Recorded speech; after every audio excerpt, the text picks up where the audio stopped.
ومن قتل مظلوما فقد جعلنا لوليه سلطانا فلا يسرف في القتل إنه كان منصورا.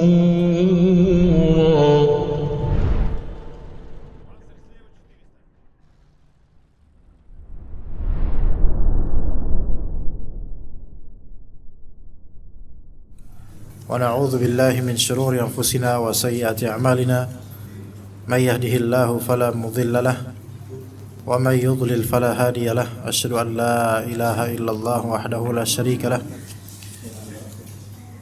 وأشهد أن محمدا عبده ورسوله لا نبي بعده. قال الله تعالى في كتابه الكريم: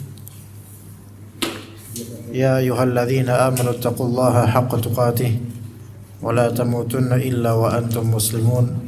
يا أيها الناس اتقوا ربكم الذي خلقكم من نفس واحدة وخلق منها زوجها وبث منهما رجالا كثيرا ونساء واتقوا الله الذي تساءلون به والأرحام إن الله كان عليكم رقيبا. فإن أصدق الحديث كتاب الله وخير الهدي هدي محمد صلى الله عليه وسلم وشر الأمور محدثاتها وكل محدثة بدعة وكل بدعة ضلالة وكل ضلالة في النار. أما بعد, ikhwah sekalian rahimani wa rahimakumullah, kita lanjutkan kajian adab harian muslim di halaman 47 insyaallah. Kita mulai dari nomor 6, adab berbicara dan berkata-kata. Adab berbicara dan berkata-kata.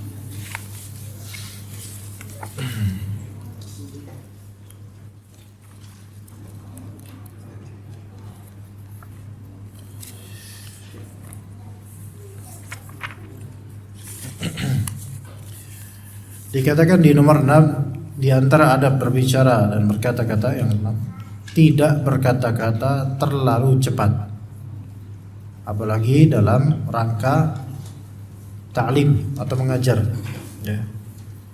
Tidak berkata-kata terlalu cepat, bicaranya kecepatan, jangan. Karena itu membuat orang tidak memahami pembicaraan dengan baik. Karena kalau berbicara Rasulullah SAW itu biasanya perkataan beliau SAW dapat dihitung oleh orang yang menghitung. Ya, ini menunjukkan Rasulullah SAW tidak terlalu cepat dalam berbicara dan beliau juga irit, ya, dalam berbicara. Hal ini juga di antara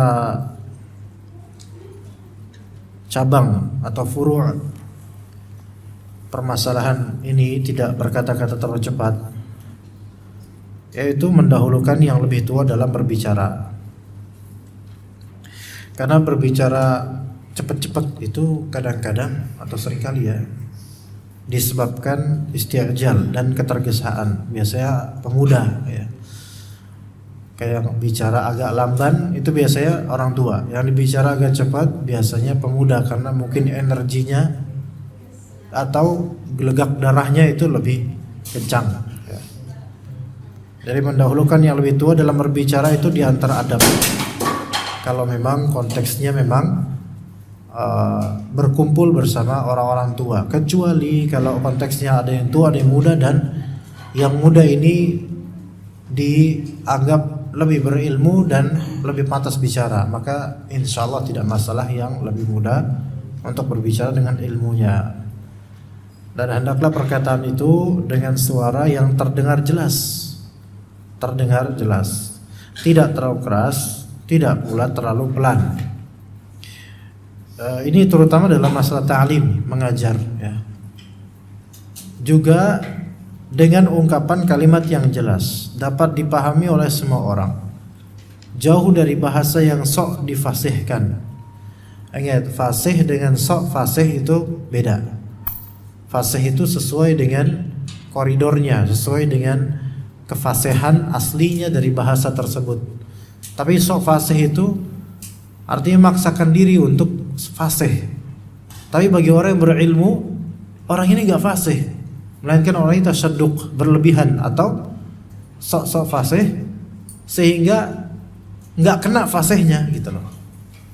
Di antara yang sok-sok fasih itu, pokoknya kalau ada apa-apa hamzah langsung dia ainin. Mengapa? Kenapa?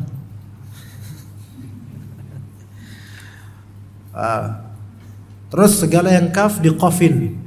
Barakallahu fiq. Gimana? Semua kaf itu dianggap qaf supaya kedengar lebih fasih, ada qalqalahnya. Ya. Jazakallahu khaira. Ini fasih enggak kira-kira? Ya. Kalau misalnya Allahul Musta'an, ini oke, ini sesuai nih. Kalau misalnya dia sok-sok ya, Allahul Musta'an wa na'bud, ini namanya, ya. Nah, kalau misalnya sok-sok difasihkan, maka orang yang tahu ngerti bahasa asli itu bakal, ya ini orang meh nggak benar. Jadi jangan semua hamzah semua alif atau hamzah diainkan. Ya. Juga sebagian dari orang membaca Al-Quran, dia memang aslinya mungkin Sunda atau Betawi atau Jawa. Ya memang kalau pakai lahjat atau logat aslinya itu agak rusak ya. Ya misalnya kalau Jawa misalnya ghairil maghdubi alaihim, jadi ngalaihim. Sebagian orang Jawa yang udah alat ya, ngalaihim ya. Terus diajarkan udah dia berusaha sampai ngeden-ngedennya bisa, ya khalas dah. Ya udah seperti itu, udah apa adanya. Itu bagi yang memang sudah alot ya, sudah susah diubah, bahkan dioperasi aja dokter nggak bisa bikin. Kayak seperti ini udahlah biarin. Tapi yang masih muda insya Allah masih bisa dipoles. Ya, jadi kita ini kalau emang mau fasih, sesuaikan dengan bagaimana hukum-hukum di bahasa itu gitu. Ya. Jadi jauh dari sikap berlebihan dalam masalah berkata-kata terlalu cepat. Ya, ada yang pengen supaya kalau saya ngomong cepat panjang maka itu dianggap lebih pintar. Enggak. Ya, bagi orang yang berilmu, enggak. Ini orang ini enggak melazimkan pintar, isinya ada tidak. Ada kalian berkata cepat-cepat tapi retorika semua. Ya. Ada yang seperti itu. Kemudian juga di antara cabang dari adab ini yaitu berhati-hati dalam berbicara dan tidak terburu-buru. Tidak terburu-buru. Itu asalnya adalah tidak baik ya. Jadi sebagaimana tadi kita sebutkan hadisnya, anna Nabiy sallallahu alaihi wasallam kana yuhadditsu haditsan law 'addahu al-'adu la ahsah. Bahwa Nabi SAW biasa menuturkan suatu pembicaraan yang kalau seorang penghitung menghitung kata-katanya Nabi, niscaya dia bisa menghitungnya. Saking apa? Saking lambat, bukan lambat ya, saking standarnya berbicara Rasulullah dan tidak apa? Dan tidak cepat-cepat atau irit kalimatnya. Juga dikatakan oleh sebagian sahabat Rasulullah SAW, kana Rasulullah sallallahu alaihi wasallam la yasrudu sarda yatakallamu bikalamin yubayyinuhu faslan yahfazuhu man sami'ah. Rasulullah SAW tidak menyampaikan pembicaraan dengan cepat. Beliau berbicara dengan perkataan yang beliau jelaskan dengan detail sehingga yang mendengarnya mampu menghafalnya. Jadi yatakallamu bikalamin yubayyinuhu fasla, yaitu bicara dengan kalimat yang beliau itu detailkan kalimat tersebut tapi tidak cepat gitu loh. Sehingga yahfadhuhu man sami'ah, yang mendengarnya itu bisa cepat hafal omongan beliau gitu. Ya, ini menunjukkan beliau itu kalau bicara tidak cepat-cepat. Tetapi sekali lagi ya, kita perlu ditanbih di sini. Ini juga kembali ke karakter manusia. Orang beda-beda. Ada yang memang dia sejak kecil emang dibiarkan cerewet, bawel sama orang tuanya. Ada yang memang dia itu cerewet. Ada yang memang dia itu kalau bicara cepat dan susah dihentikan dan susah di stop, bahkan kadang susah dipotong, atau tidak diberikan pelajaran adab oleh orang tua atau lingkungannya. Maka yang seperti ini ya dimaklumi ya.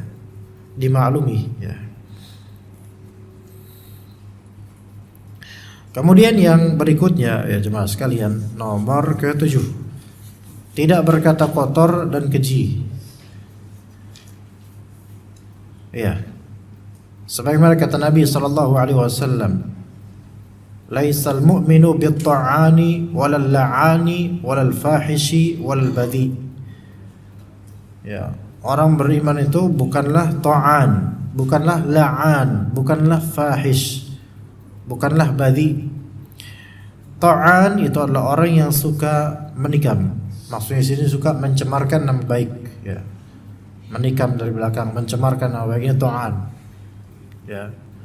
Kemudian la'an adalah orang yang suka melaknat orang lain. Laknat di sini bisa dimaknai dengan lafal terkutuk, mengatakan orang lain terkutuk atau mendoakan keburukan bagi orang lain. Ya. Al-fahish yaitu orang yang berkata keji, al-badhi orang yang berkata kotor. Di sini ada beberapa sebutan, ta'an, la'an, fahish, badhi. Masing-masing beda. Apa bedanya? Kita bahas di sini masalah fahsya. Ya, kita bahas masalah fahsya. Apa itu fahsya? Fahsya atau fahisyah atau fuhsh atau fahish, apa itu artinya? Ya. Kata Allah Azza wa Jalla, "Utlu ma uhiya ilaika minal kitabi wa aqimis shalah. Innas salata tanha 'anil fahsya'i wal munkar." Utlu yaitu bacalah apa yang diwahyukan kepada engkau dari Alkitab, dari Al-Qur'an, baca Al-Qur'an. Dan tunaikanlah salat. Maksudnya ada dua perintah. Perintah pertama, bacalah Al-Quran. Perintah kedua, dirikanlah salat. Berarti dua hal ini saling korelatif dan saling melazimkan satu sama lain. Bacaan Al-Quran dan salat saling melazimkan satu sama lain. Karena di dalam salat itu ada baca Al-Quran. Dan orang yang rajin baca Al-Quran benar-benar, maka dia akan senang dengan salat. Karena dalam salat ada Al-Quran. Orang yang hafal Al-Quran dan hafalannya benar dan niatannya baik, maka dia akan senang dengan salat. Karena dalam salat itu ada pilihan buat dia untuk baca Al-Quran apapun itu, dan itu menyenangkan. Ya. Inna salata tanha 'anil fahsya'i wal munkar. Sesungguhnya salat di sini, coba dalam ayat ini, sesungguhnya salat mencegah dari kekejian dan kemungkaran. Ada menginginkan kita belajar ini, lafal ini atau ayat ini. Sesungguhnya salat mencegah dari kekejian dan kemungkaran. Ya, kita tahu itu, maknanya itu. Tetapi kita nggak paham sebenarnya. Ya, di bagian salat yang mana, atau fahsya itu apa, munkar itu apa. Salat mencegah dari kekejian dan kemungkaran. Kekejian itu apa, kemungkaran itu apa? Salat di sini mencakup salat fardu dan salat sunnah. Semua salat, fardu maupun sunnah, ada maupun qada, semua salat. Mencakup di dalamnya, apakah tercakup di dalamnya salat jenazah atau tidak? Apakah salat jenazah juga bisa mencegah dari kekejian dan kemungkaran? Ayo, jawabannya gimana jemaah? Bisa atau tidak? Ayo, fadhal. Bisa. Kenapa bisa? Karena sholat. Apakah sholat jenazah sholat? Nah, kan tadi Anda bilang sholat jenazah, berarti sholat. Baik. Bolehkah sholat jenazah di kuburan? Ayolah. Boleh atau tidak? Ada yang bilang tidak, ada yang bilang boleh. Nanti yang salah, yang benar jawabannya boleh nyiram ke yang salah jawabannya pakai air ini. Jawabannya adalah boleh dengan syarat. Boleh dengan syarat. Jadi tidak sembarangan boleh gitu, tapi boleh dengan syarat gitu loh. Boleh tapi terikat dengan syarat. Syarat pertama, jika orang yang sholat tersebut tidak sempat mensolati ketika sholat jenazah bersama. Mungkin masih di perjalanan dia, atau masih di luar kota, sementara orang ini mati duluan gitu. Atau orang ini dimakamkan di malam hari dan dia tidak sempat untuk menghadiri pemakaman atau sholat. Dan syarat yang kedua, tidak lebih dari sebulan atau 40 hari. Itu batasannya. Boleh dia sholat di kuburannya, boleh. Ya begitu. Jadi sholat jenazah ini bukan sholat asal sembarang. Sholat jenazah di kuburan bukan asal yang penting ada kuburan langsung disolatin, enggak. Melainkan ada tujuannya. Orang ini belum saya sholati yang ini, padahal baru belakangan ini baru wafat dan saya tahu dia wafat, maka boleh mensolatinya selama tahun itu muslim. Tapi paling maksimal sekitar 40 hari baru boleh. Ataupun adapun di atas 40 hari maka tidak disyariatkan sholat jenazah di kuburnya. Begitu ya jemaah ya, paham di sini insyaallah. Tapi mengapa kok dibolehkan? Nah, sekarang sholat zuhur di kuburan boleh atau tidak? Nggak boleh. Sekarang sholat zuhur habis itu sholat jenazah di kuburan nih gitu, nggak boleh. Kan sama-sama sholat. Karena sholat fardu dan sunnah pada umumnya ada ruku dan sujud, dan kita tidak boleh ruku kepada makhluk, tidak boleh sujud kepada makhluk, dan itu potensial potensi syirik, walaupun tidak langsung serta-merta dibilang syirik, tapi itu dzari'ah ila syirik, potensi menuju syirik. Taib. Jadi hanya salat jenazah yang tidak ada ruku', tidak ada sujud. Taib. Semua sholat ini bisa mencegah dari kekejian dan kemungkaran. Bagaimana dengan sujud tilawah dan sujud syukur? Apakah itu termasuk sholat atau bukan?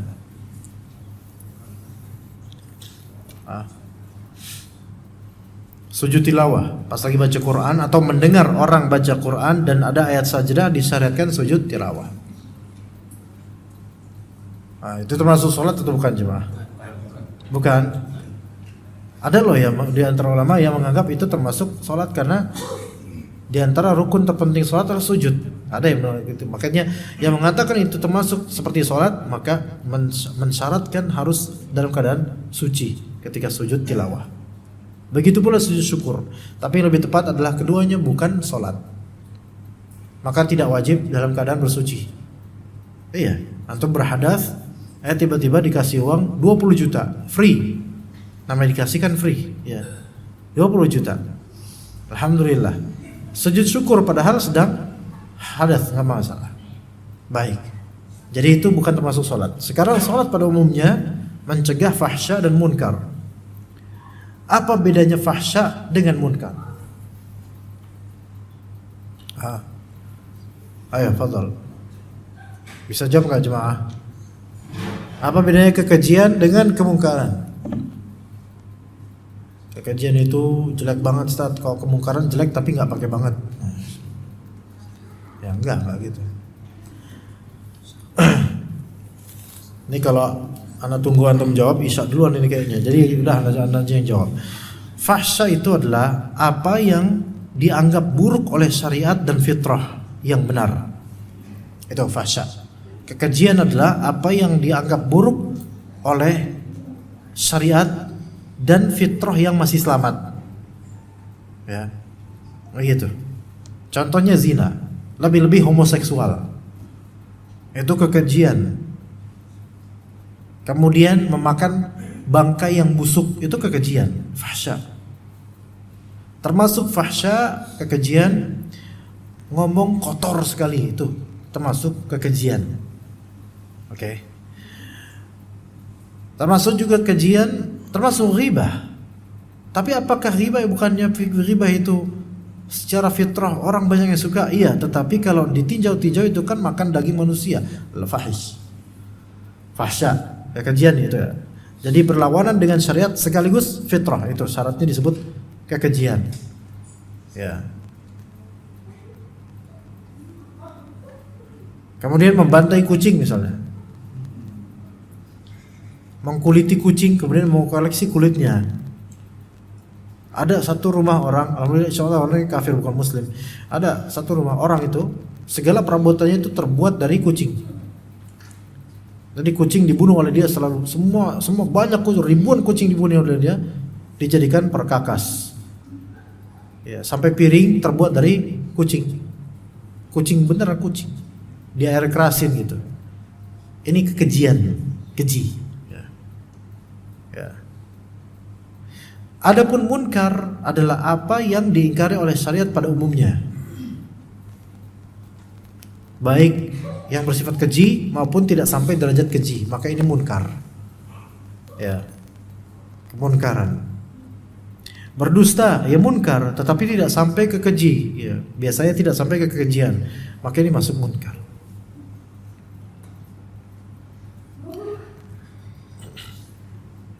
Perempuan nggak pakai jilbab, buka aurat nggak pakai jilbab, maka ini nggak masuk kepada kekejian kalau sampai sini. Tapi kalau telanjang bulat maka masuk ke dalam kekejian, karena fitrah asalnya manusia menutup auratnya, menutup aurat yang besar, aurat yang sangat menimbulkan gejolak, yang khabith, yang sangat buruk kalau dipandang. Ya begitu.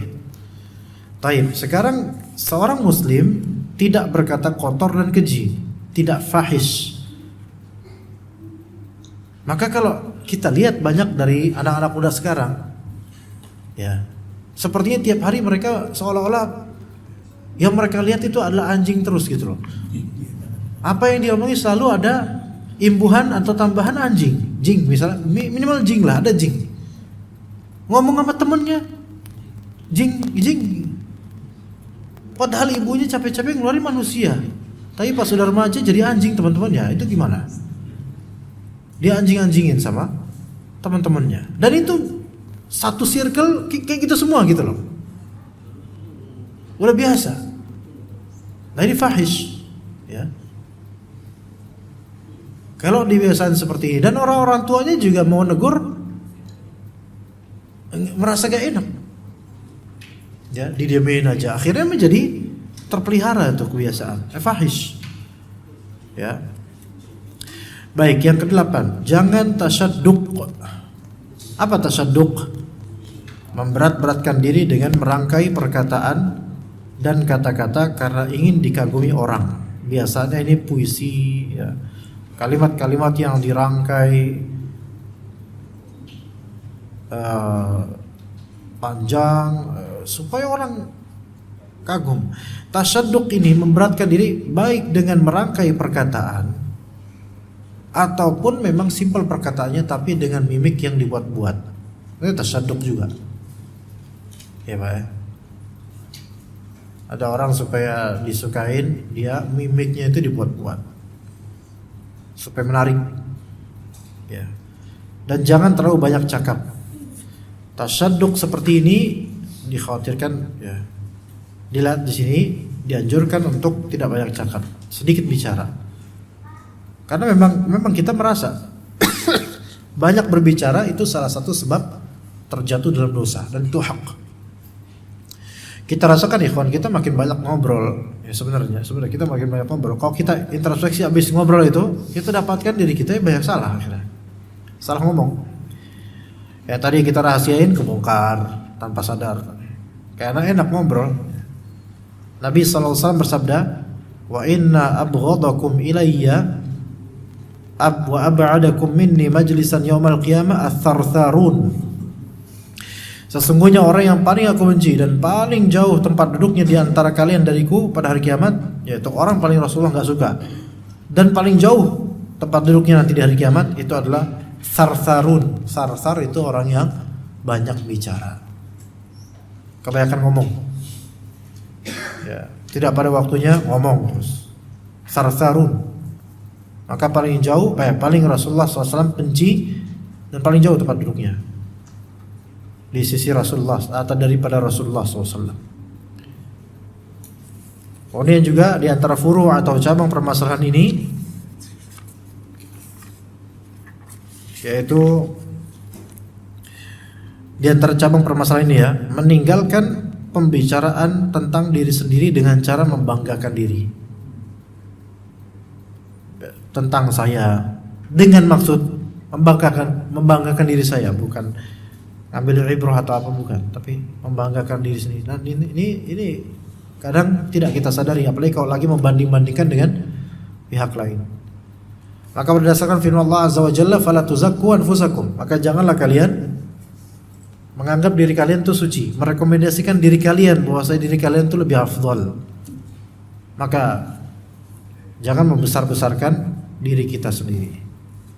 Juga di antara furu' atau cabang permasalahan ini, hendaklah kita meninggalkan banyak bertanya dan sengaja mempersulit dalam bertanya.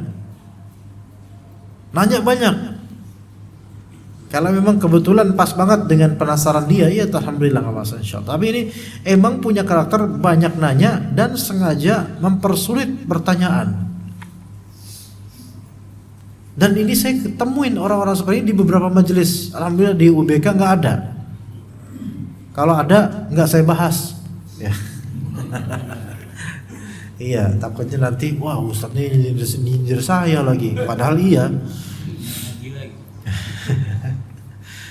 Ada yang sengaja mempersulit dalam bertanya. Dan orang yang biasa kayak gini coba, mempersulit dalam bertanya. Orang yang kayak gini biasanya itu malah terlihat sekali orang ini sebenarnya pengen show off, pengen tampil gitu, dia tuh pengen dianggap diri pintar, makanya pertanyaannya tuh panjang, kemudian memberikan maklumat tambahan. Itu ada di beberapa majelis, ada tuh saya ketemu orang itu. Jadi ustadznya itu harus sabar dulu, nungguin sampai selesai pertanyaan, ya, mempersulit dalam bertanya. Nah, Nabi SAW bersabda, wa yakrahu lakum thalathan wa minha kathratus su'al. Dan Rasulullah SAW benci, atau Allah Ta'ala benci pada kalian di 3 perkara. Di antaranya banyak bertanya. Tapi ingat, banyak bertanya di sini yaitu ketika memang tidak begitu penting pertanyaannya, atau pertanyaan sebenarnya dia bisa menjawab sendiri, namun kebanyakan bertanya, atau banyak bertanya dalam rangka menantang, atau banyak bertanya disebabkan banyak ngomong. Nah ini hal-hal seperti ini tidak baik. Adapun kalau Ibnu Abbas radhiyallahu anhuma, beliau di antara kebaikannya adalah lisanun saul. Ibnu Abbas punya lidah yang sering bertanya. Tapi Ibnu Abbas ini dalam rangka untuk mendapatkan ilmu. Nah ini beda. Ini beda. Jadi kalau misalnya tiap kita kajian selalu bapak ini bertanya, ya, maka itu nggak masalah. Kan kita kan 2 pekan sekali, nggak dibilang sering itu. Ya. Kecuali kalau saya baru innalhamdulillah langsung nanya, Ustadz afwan nanya dulu Ustadz. Baru selesai kemudian nanya lagi. Di pertengahan kajian lagi selesai nanya lagi. Lah ini tidak beradab. Ya. Karena memotong-motong dan kasratus soal yang tidak baik. Kemudian di antara furu' dari permasalahan ini adalah terburu-buru menjawab. Terburu-buru menjawab itu termasuk kurangnya adab. Ya, terburu-buru menjawab di sini belum selesai orang nanya dia udah jawab. Atau udah selesai nanya namun belum memikirkan maksud pertanyaan itu langsung dijawab. Padahal belum tentu dia paham pertanyaan itu. Termasuk furu' dari permasalahan ini adalah menyambung ucapan orang. Gimana, paham gak ya? Gimana tuh? Menyambung ucapan orang yang kita sedang ngobrol padanya. Orang lagi ngobrol, kita sambung omongannya. Gimana, paham gak? Nih kalau dalam konteks kajian nih, Ustadz lagi kajian punya kebiasaan nyambung omongan Ustadz. Jadi Ustadznya menerusin, udah antum sambungin duluan. Kalau sekali nggak masalah, apalagi kalau Ustadznya yang nantang. Maksud bukan nantang. Ustadznya yang ngajak terusin. Coba innamal a'malu binniyat. Ini nggak apa-apa. Ini emang Ustadznya, ayo terusin. Malah Ustadznya marah nanti. Innamal a'malu, baru diem. Kok antang baik? Ayo innamal a'malu binniyat. ini nggak apa-apa. Tapi kalau ustaz ini ngomong setiap selesai bicara antum tambahin, antum ta'liq, antum komentarin, maka ini nggak termasuk hal yang tidak beradab. Baik dalam masalah majelis ta'lim atau majelis ngobrol biasa. Ya. Baik, sepertinya waktu azan, Anda seolah-olah Anda kayak baru sebentar ngomong langsung udah diazanin aja, ini gimana? Hah? Ayo dah kalau gitu kita azan. Setelah ini insya Allah kita lanjut lagi. Kalau ada pertanyaan nanti insya Allah dipersilahkan. Fadl. Baik, kita lanjutkan. Di antara cabang dari masalah tasyadduq dan terlalu banyak cakap, yaitu berambisi dalam mengemukakan pendapat pada setiap hal, baik yang kecil maupun besar. Semua dikomentarin, semua itu dia ajukan pendapat tentangnya. Ini juga merupakan apa? Bentuk tasyadduq dan berlebihan dalam berkata-kata.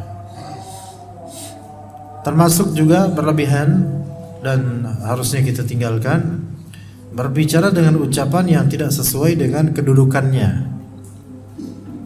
Ya, berbicara dengan ucapan yang tidak sesuai dengan kedudukan kita. Kalau kita memang bukan makomnya, bukan mujtahid, bukan ahli ilmu, bukan apa, maka tidak berbicara tentang agama lebih detail dan tidak berijtihad atau mengambil dalil sendiri, enggak. Ya, cukup ikuti aja ulama atau para asatidzah yang mungkin lebih layak diambil ilmunya. Ikuti aja dan sampaikan ke orang. Bukan kita kemudian berpendapat sendiri. Itu tidak sesuai dengan kedudukan kita. Kadang-kadang begitu pula sebagian dari panitia atau DKM. Kadang menilai yang ini yang terjadi kenyataannya.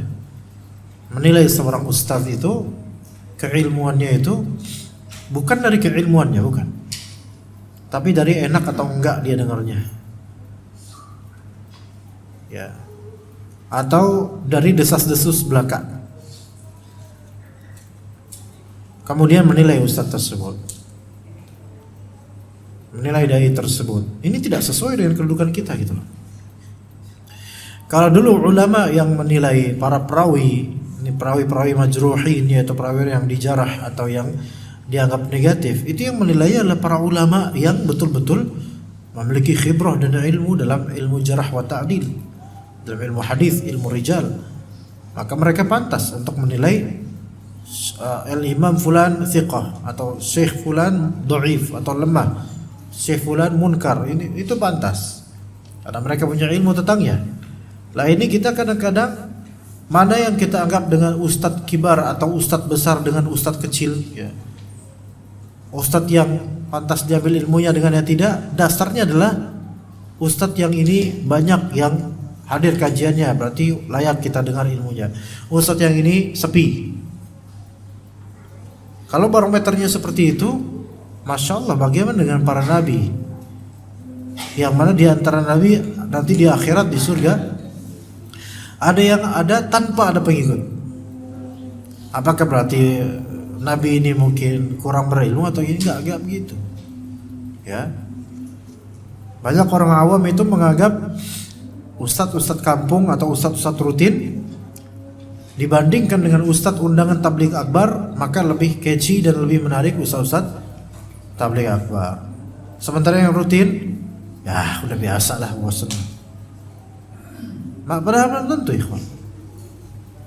Padahal apa yang disampaikan ustadz tabligh akbar juga bisa disampaikan oleh ustadz kampung. Iya. Jadi menilainya nggak dari situ. Ya. Jadi bicaralah tentang dai sesuai dengan kedudukan kita, ya. Kemudian diantara juga yang perlu kita hindari, meninggalkan orang yang berbicara sebelum menyelesaikan pembicaraannya. Lah ini lucu ini. Orang lagi ngomong sama kita tinggal belum selesai saya mau ngomong, nah ini. Tapi kita yang ngomong harus ditunaikan haknya gitu loh. Ya. Begitu juga yang harus kita tinggalkan dalam bentuk tasyadduq, terlalu tergesa-gesa dalam mendustakan atau memvonis bohong orang yang berbicara. Tahu gak? Bohong lo. Belum. Terlalu tergesa dalam mendustakan orang yang berbicara. Ya. Dan seterusnya. Kita lanjut ke kitab. 9, tidak ghibah, membicarakan aib orang lain. Kata Allah Azza wa Jalla, dan janganlah ada di antara kalian yang menggunjing sebagian yang lain. Dan yang dilarang juga tidak namimah, mengadu domba. Kata Nabi SAW, la yadkhulul jannata namam, tukang mengadu domba atau memicu pertengkaran di antara manusia tidak akan masuk surga. Ini ada 2, ghibah dan namimah. Apa bedanya ghibah dan namimah?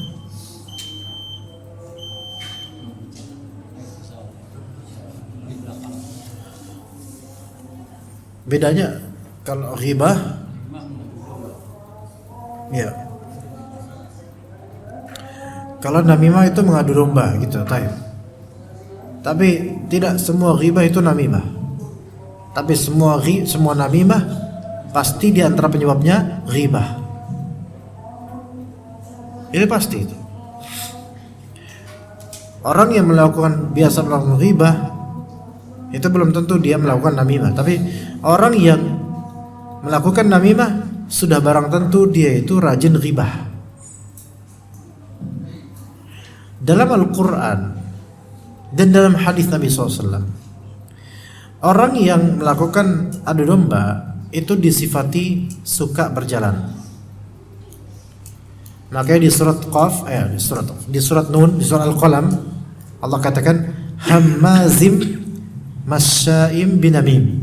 Orang ini suka masya itu mubalaghah dari suka berjalan, sering berjalan dengan namimah. Artinya suka nyamperin tetangga, ngobrol di tengah-tengah, ngobrol sini, ngobrol sana, coplok sini. Dan juga Nabi SAW ketika beliau melewati 2 kuburan, beliau bilang innahuma la yu'adzaban wa ma yu'adzabani fi kabir. Keduanya sedang diadab. Dan tidaklah mereka diadab di dosa yang dianggap besar, dianggapnya kecil. Salah satunya gara-gara masalah pipis, kencing, dan satunya wa kana yamshi bin namimah. Ya, dia suka berjalan dengan membawa adu domba. Jadi orang yang suka adu domba itu yang suka mampir ke sana kemari. Dan ini lebih dominan perempuan yang melakukan.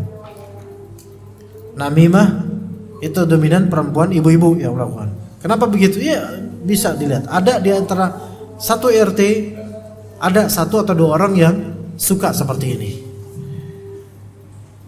Dan kadang tidak sadar kalau yang diperbuatnya adalah namimah. Iya. Coba bapak-bapak nih, ikhwan nih, kita nih bapak-bapak. Kapan coba ngumpul sama tetangga?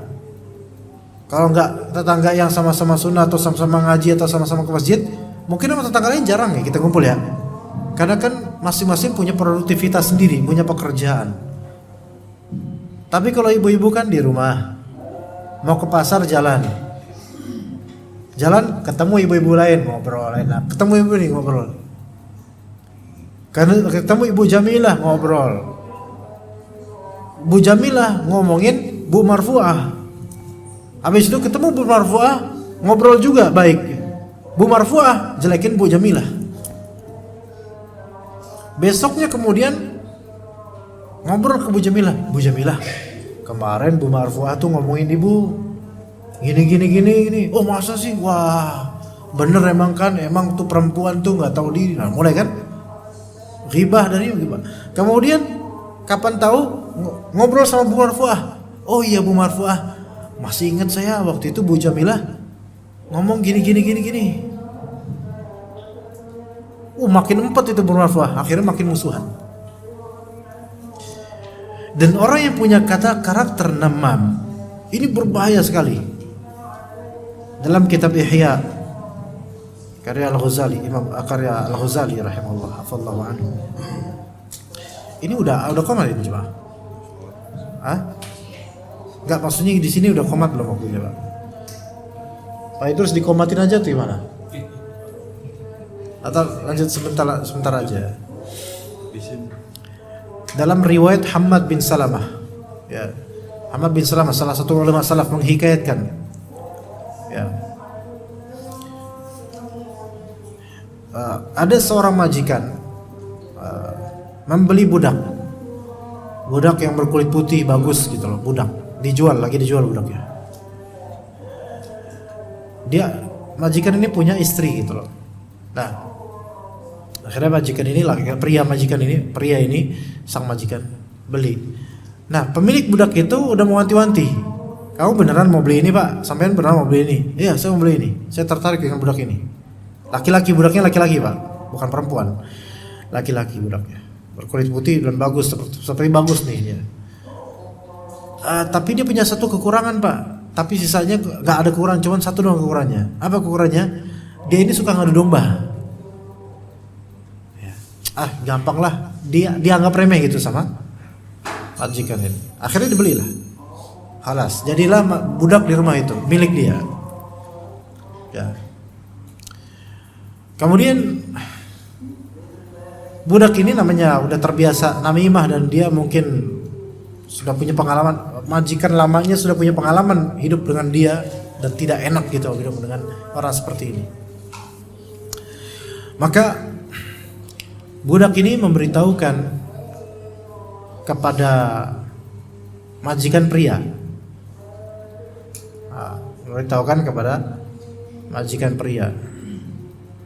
ya, bahwasanya istrinya itu sebenarnya ingin sekali membunuh Anda karena pengen dapat warisan Anda. Kan lumayan kalau istri dapat warisan, kalau nggak 1/4 atau 1/8 tergantung punya anak apa enggak. Pengen membunuh Anda sebenarnya. Istri Anda tuh membenci Anda sebenarnya. Di balik layar membenci Anda, bahkan pengen membunuh Anda supaya dapat warisan. Kamu yang bener aja kamu ngomong. Iya, akan terbukti pada suatu saat. Ya. Kemudian ngomong lagi, budak ini ngomong ke majikan yang perempuan. Ya, ngomong ke majikan yang perempuan. Apa ngomongnya? Tahu nggak mbak?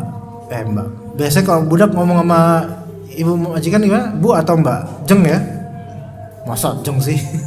Di zaman salaf loh, masa ada jeng? Ya anggaplah bu lah ya. Bu, tahu nggak bu? Sebenarnya suami Anda tuh punya perempuan simpanan. Dia itu telah disihir sama perempuan itu. Jadi ibu tuh diduakan sama suami ibu. Loh, masa sih? Selama ini baik-baik aja, ibu nggak tahu sandiwaranya. Nggak, ini bahasa dari Ana ya. Ya supaya antum merhatiin Ana ya. Tapi seperti inilah omongannya. Iya benar, suatu saat akan ibu lihat. Ya. Suatu saat akan terbukti. Baik.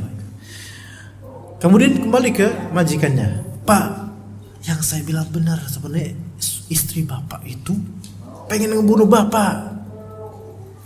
Pengen ngebunuh bapak, tapi supaya apa? Dapat warisan. Maka kamu ngomong apa, masa kayak gitu, nggak mungkin istri. Kau nggak percaya? Lihat nanti malam. Istri bapak akan membawa pisau diam-diam masuk menyelinap ke kamar. Silakan bapak tidur, pura-pura tidur. Istri bapak akan menyelinap ke kamar, kemudian membawa pisau dan ingin memotong leher bapak. Tuh lihat, apa budak, masya Allah ya budaknya. Oh ya udah kalau gitu, lihat nanti malam. Awas kalau nggak terbukti. Kemudian si budak ini pergi ke istri, majikan yang perempuan. Bilanglah budak ini, tahu nggak caranya supaya sihir dari selingkuhannya itu bebas? Gimana caranya? Pas beliau lagi tidur malam nanti, harus malam ya. Pas beliau tidur, ibu diam-diam potonglah jenggot suami ibu dengan pisau. Potong jenggot dengan pisau. Tapi harus diam-diam supaya setannya kabur gitu loh. Nah, oke malam ini Nah, pada malam itu akhirnya sang suami tiduran pura-pura, menunggu istrinya datang bawa pisau. Ya.